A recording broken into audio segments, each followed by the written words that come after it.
بسم الله الرحمن الرحيم الحمد لله وحده لا شريك له والصلاة والسلام على من لا نبي بعده أما بعد فأعوذ بالله من الشيطان الرجيم بسم الله الرحمن الرحيم سبحان الذي أسرى بعبده ليلا من المسجد الحرام إلى المسجد الأقصى الذي باركنا حوله لنريه من آياتنا صدق الله العظيم প্রিয় দর্শক ও শ্রোতা মণ্ডলী, আজকে আমি উপস্থিত হয়েছি একটি গুরুত্বপূর্ণ বিষয় নিয়ে। সেটা হলো শবে মেরাজ। তায়েফ থেকে ফিরে আসার পর মদিনা মুনাওয়ারায় হিজরত করার পূর্বে আল্লাহর প্রিয় হাবিব হযরত মুহাম্মদ রাসূলুল্লাহ সাল্লাল্লাহু আলাইহি ওয়াসাল্লামের জীবনে এক অলৌকিক ঘটনা হলো শবে মেরাজ। মেরাজ শব্দের অর্থ হলো ঊর্ধ্বগমন বা আকাশ ভ্রমণ।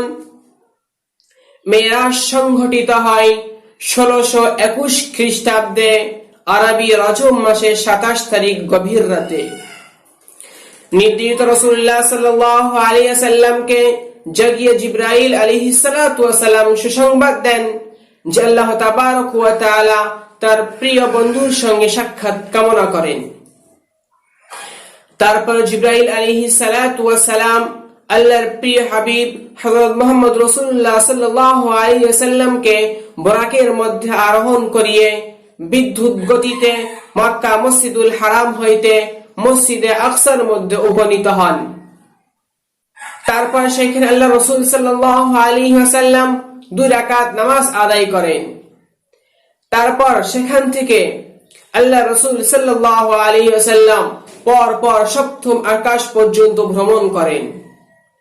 প্রথম আকাশে হযরত আদম আলাইহিস সালাতু ওয়াস সালামের সঙ্গে সাক্ষাৎ হয়।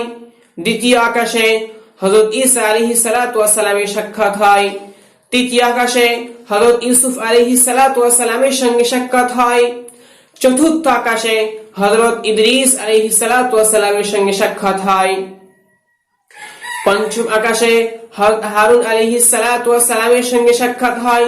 ষষ্ঠ আকাশে হযরত মূসা আলাইহিস সালাতু ওয়াস সালামের সঙ্গে সাক্ষাৎ হয় এবং সপ্তম আকাশে হযরত ইব্রাহিম আলাইহিস সালাতু ওয়াস সালামের সঙ্গে সাক্ষাৎ হয়। তারপর সেখান থেকে হযরত জিবরাইল আলাইহিস সালাতু ওয়াস সালাম আল্লাহর প্রিয় হাবিব হযরত মুহাম্মদ রাসূলুল্লাহ সাল্লাল্লাহু আলাইহি ওয়াসাল্লামকে বাইতুল মুনতাহার মধ্যে পৌঁছিয়ে দেন। তারপর সেখান থেকে হযরত জিবরাইল আলাইহিস সালাতু ওয়াস সালাম আর ছিলেন না। কাজেই আল্লাহর নবী সাল্লাল্লাহু আলাইহি ওয়াসাল্লাম একাকী বাইতুল মামুরে উপনীত হন।